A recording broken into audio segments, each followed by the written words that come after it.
संस्कृताय नमो नमः। मम नाम रेणुजा। अद्य उपशास्त्रे प्रथमवर्षे द्वितीयवर्षे छात्राणां शीर्षकः वर्तते महाकवि भारवीविरचित किरातार्जुनीयग्रन्थस्य भारवीसम्बन्धे संक्षेपेण वर्णनम् उपस्थापय।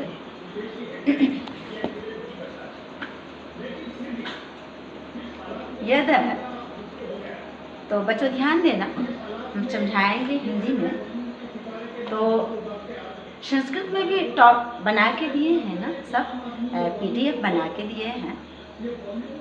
अब यहाँ कहना है कि भारवी के संबंध क्या कि बृहत्त्रयी काव्यों में अन्यतम किरातार्जुनीय महाकाव्य के रचयिता अर्थात किरातार्जुनीय ग्रंथ का रचयिता कौन? महाकवि भारवी। तो महाकवि भारवी का नाम साहित्य के जगत में बड़े आदर से लिया जाता है, जो कि ये भी एक प्रौढ़ अनुपम प्रतिभावान महाकवि भारवी हैं। तो इनका काव्य महाकाव्य के सारे लक्षणों से परिपूर्ण है। इतना ही नहीं, इनकी रचना में अर्थ गौरव पूर्ण रूप से पाया जाता है। अर्थ गौरव का मतलब कि अर्थ गौरव अर्थ में, जैसे कि हम पीछे लगभग कई श्लोक में हम इसके संबंध में बताए हैं कि उपमा कालिदासस्य भारवेरर्थ गौरवम दंडिनी पदलालित्यम माघे सन्ति त्रय गुणा। अर्थात कि उपमा में कौन साहित्य के जगत में कौन बहुत विख्यात हुए हैं? हमारे महाकवि कालिदास। उतना ही नहीं, भारवेरर्थ गौरवम, और अर्थ के मन में शब्द और अर्थ के जो एक उत्कृष्टता होता है, एक पूर्णता होता है, एक पूर्णत्व होता है, उसमें कौन है साहित्य के जगत में उत्कृष्ट? तो हमारे महाकवि भारवी। और दंडिनी पद लालित्यम, पद के लालित्य, हम लालित्य किसे कहेंगे? लालित्य क्या हुआ? अर्थात साहित्य में तो वही तो देखा जाता है कि इनका ये तो साहित्य से है, इनका सुगम सरलता कोमलता, एक जितना एक साहित्य में जो गुण सभी इत्यादि, अर्थात वही पद को लालित्य बनाते हैं। अर्थात वो जो लिखेंगे उस पद का एक लालित्य अर्थात एक विलक्षण होगा, सुनने में भी बहुत भावपूर्ण, जिसका नाम है भावपूर्ण। पद लालित्य, पद के लालित्य की जो गरिमा है उसमें बहुत आगे हमारे महाकवि दंडी है काव्य के जगह। तो इसी प्रकार कह रहे हैं कि उपमा कालिदासस्य भारवेरर्थ गौरवम दंडिनी पदलालित्यम माघे सन्ति त्रय गुणा। और हमारे महाकवि माघ, ये इनके जो गुण हैं, इनके 3 गुण हैं, प्रसाद ओज माधुर्य। तो इनके गुण की जो गुणत्व का जो क्षमता है, उसका जो विश्लेषण है, उसका जो एक चमत्कार पूर्ण है उसके गुण में, तो इसलिए हमारे काव्य के जगत में महाकवि माघ एक बहुत आदर से लिए जाते हैं गुण की चर्चा करते हुए, गुण के संबंध में। तो वही कह रहे हैं। और उतना ही नहीं, तो इन्होंने पात्रों के मुख से भी अर्थ गौरव की प्रशंसा की है। अर्थात आरंभ में ही सौष्ठवदार्ज विशेष शालिनी, अर्थात अवदार्जम अर्थ गांभीर्य कहा है। गांभीर्य क्या? एक माने एक शब्द में कितने अर्थ छुपा हुआ है, कितना अर्थ छुपा हुआ है। ये जो हमारे प्रतिभावान कवि अर्थात शास्त्र के जगत में डुबकी लगा के पढ़े हैं, वही तो एक एक शब्द का कितना अर्थ है और कितना गंभीर है, वही तो निकाल सकते हैं क्या? तो उसमें से हमारे महाकवि भारवी बहुत उत्तम है। सो कह रहे हैं कि उतना ही नहीं, द्वितीय सर्ग में भीम की उक्ति की प्रशंसा की है। करते हुए युधिष्ठिर ने नौचा स्वीकृत मर्थ गौरवम। एकादश सर्ग में अर्जुन ने इंद्र की प्रशंसा में और गणियो लाघवान्वितम अर्थात गणियोर्थ भूयस्त्व परिगतम तथा चतुर्दश सर्ग में वनेचर की प्रशंसा में स्तुवन्ति यदा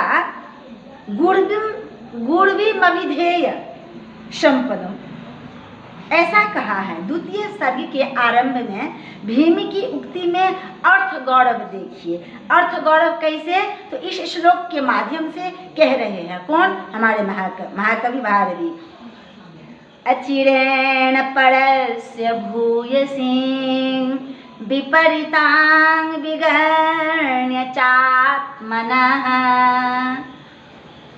क्षययुक्तिमुपक्षते कृति कुरुते तत्प्रतीकारमन्यथा। अर्थात कह रहे हैं कि सूत्र रूप से कहे गए इस पद्य में कितने महान अर्थ प्रतिपादन किया है, क्योंकि जिसका विस्तृत रूप से विवरण करने पर भाष्य के समान महान हो जाता है। जैसे इनकी उपमा देखिए। अब यहाँ इस श्लोक में उपमा के संबंध में कह रहे हैं, क्षययुक्तमपि स्वभावजं दधतं धाम शिवं समृद्धये। क्षययुक्तमपि स्वभावजं दधतं धाम शिवं समृद्धये प्रणमन्त्यनपायमुत्थितं प्रतिचन्द्रमिव प्रजानृपम्। कह रहे हैं यहाँ पर अर्थ श्लेषानुप्राणी द्वितीया के चंद्रमा और हर्षावस्था को प्राप्त राजा का राजस्वरूप उपमानोपमेय भाव कितना मनोहर है। जैसे इसी प्रकार सप्तदश सर्ग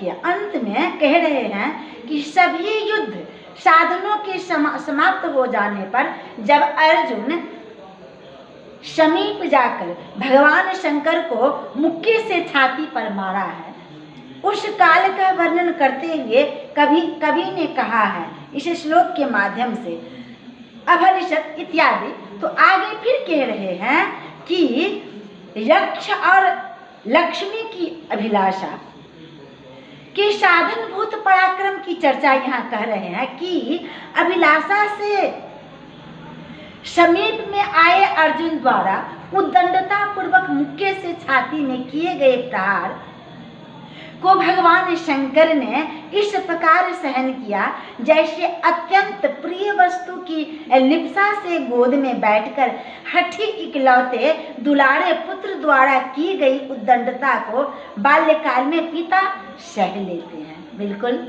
तो यह कितनी मनोहर उपमा है, यह सहृदय की समझ सकते हैं क्या? सच में ये कितना सुंदर उपमा है। फिर कह रहे हैं कि अंतर्हित ज्वालामुखी के समान क्या वीरांगनाओं के वीर हृदय का परिचय प्रथम सर्ग में युधिष्ठिर के प्रति एवं तृतीय सर्ग के अंत में अर्जुन प्रति द्रौपदी की उक्ति से मिलता है। जैसे विरोचित उद्गार द्वितीय सर्ग के आदि में युधिष्ठिर के प्रति भीम की उक्ति में एवं एकादश सर्ग में इंद्र के प्रति अर्जुन की उक्ति में लक्षित होता है।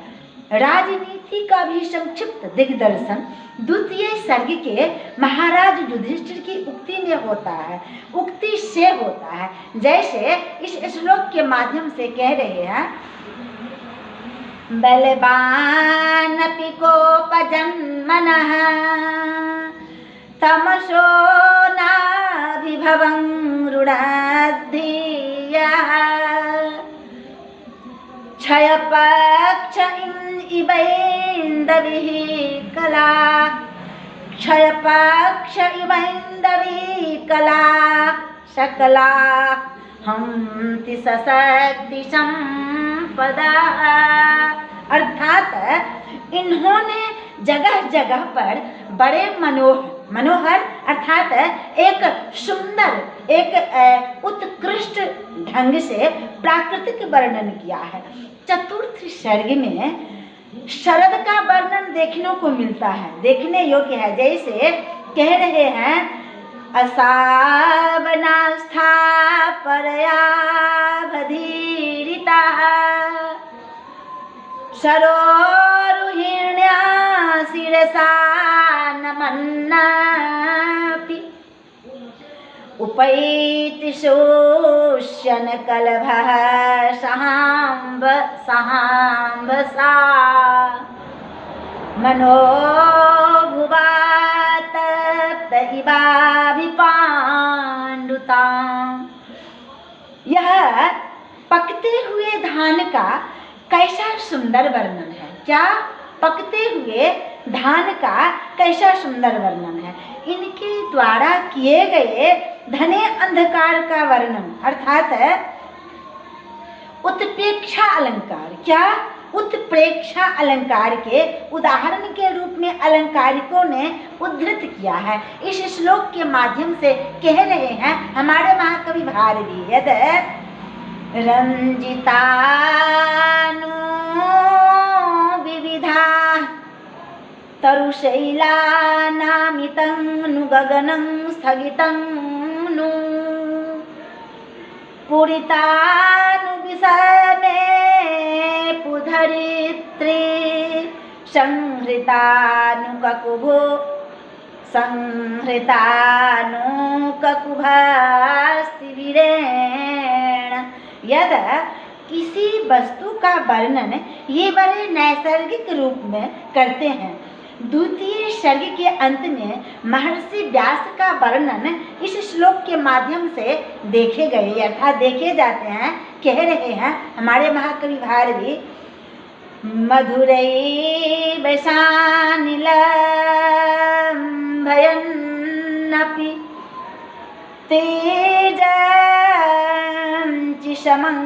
निरीक्षितैः मधुरैर्वशानिलम्भयन्नपि तेजञ्चिशमं निरीक्षितैः परितः पटु बिभ्रदेन सांदहनं धाम विलोकन क्षमम्। अर्थात तृतीय सर्ग के आरंभ में इस श्लोक के माध्यम से कह रहे हैं क्या? अनद्धताकारतया विविक्तां तन्वन्तमन्तः कर्णस्य वृत्तिम् माधोर्जविस्रम्भ विशेषभाजा कृतोपसंभाव्य विवेक्षितेन। यद यह वर्णन कौन? महर्षि व्यास की निर्मलता एवं सर्वभूत मैत्री को कैसे मनोहर रूप से व्यक्त करता है। 15वें सर्ग में इन्होंने बुद्धिपूर्वक शब्दालंकारों को दिया है। सर्वतो अर्थात भद्र, सर्वतो भद्र अर्ध भ्रमक गोमुक्ति कावंध एकाक्षर और अनेक प्रकार के यमकों की भरमार है। अर्थात इन्होंने श्री शब्द से काव्य का आरंभ किया है और प्रत्येक सर्ग के अंत में निश्चित रूप से लक्ष्मी शब्द की स्थापना की है। इस प्रकार सर्वतोभद्र अर्थात वस्तुओं की वर्णन शैली एवं नैसर्गिकता के स्वरूप का इन्होंने महाकवियों की प्रथम श्रेणी में ला दिए हैं। अब इनके कह रहे हैं कि उपसंहार स्वरूप कि इस काव्य के धीरोदात्त नायक अर्जुन है। कौन है? अर्जुन है। किरात वेशधारी भगवान शंकर प्रतिनायक हैं। उनके द्वारा प्रेषित दूत की उक्ति एवं शंकर का पराक्रम उद्दीपन विभाव है। नायक प्रति नायक का प्रहार प्रतिहार अनुभाव दूत के प्रत्युत्तर में गर्व धैर्य एवं क्षमा आदि संचारी भाव है। उत्साह स्थायी भाव है। देवांगनाओं की विविध चेष्टाओं से व्यक्त श्रृंगार रस अर्जुन के आहार्य उत्साह का पोषक है होने के कारण अंग है, अर्थात दिव्यास्त्र लाभ फल है। दिव्यास्त्र लाभप्रद है, लाभ फल है। वैदर्भी रीति एवं प्रसाद गुण से संग्रह श्लोकों अर्थात इस श्लोक के संबंध से माध्यम से कह रहे हैं कि नेता मध्यम पांडव प्रतिभटो हर्गः किराताकृति रुत्साह स्थिर भावकः प्रतिभटाटोपक्रियोद्दीपिता श्रृंगारांग समेधितः सुमहितो वीरः प्रधानो रस धौर्जाद्याः व्यभिचारिणः समुदिता दिव्यस्त्रलाभफलम्। अर्थात ये इनका स्वरूप के संबंध में कहे और कुछ भारती के काल निर्णय के संबंध में मैं जो टिप्पणी बता रही हूँ। इस कवि ने अपने जन्म से किस स्थान को अलंकृत किया यह अभी भी अनिर्णित है, अर्थात इनका उल्लिखित कहीं भी वर्णन नहीं है। पाश्चात्य विद्वान हार्डमैन जैकोबी ने ख्रीष्ट शताब्दी के पूर्व भाग को इनका जन्म काल माना है। किरातार्जुनीय के पूर्ववर्ती टीकाकारों ने अपनी व्याख्या में इनका काल 550-600 के बीच रखे हैं। माना जाता है आचार्य वल्लभ देव उपाध्याय, पंडित सीताराम जयराम जोशी एवं विश्वनाथ शास्त्री ने भी इनका काल के स्वरूप में ख्रीष्ट शताब्दी का उत्तरार्ध माना है। यही काल ऐहोल के शिलालेख में भी प्रमाणित होता है। किसके? ऐहोल के शिलालेख में। इस मत में बहुतों की मान्यता है, अतः यही मानना समुचित भी है। के रामनाथ शास्त्री तथा रामकृष्ण कवि द्वारा वर्णित भारतीय ग्रंथमाला के तृतीय पुष्प में प्रकाशित दंडी कवि प्रणीत अवंती सुंदरी कथा सार में लिखा है कि भारवी अचलपुर के निवासी थे। कहाँ के? अचलपुर के निवासी थे और कौशिकी गोत्रोत्पन्न नारायण स्वामी के पुत्र थे। महाकवि का एक नाम दामोदर भी था। आप दाक्षिणात्य ब्राह्मण थे। विष्णु वर्धन के सभा पंडित थे। बहुतों का मत है कि वे दक्षिण भारत के निवासी थे। दामोदर पंडित से इनकी घनिष्ठ मित्रता थी, जो दंडी के चतुर्थ पूर्वज थे। यदा संस्कृताय नमः।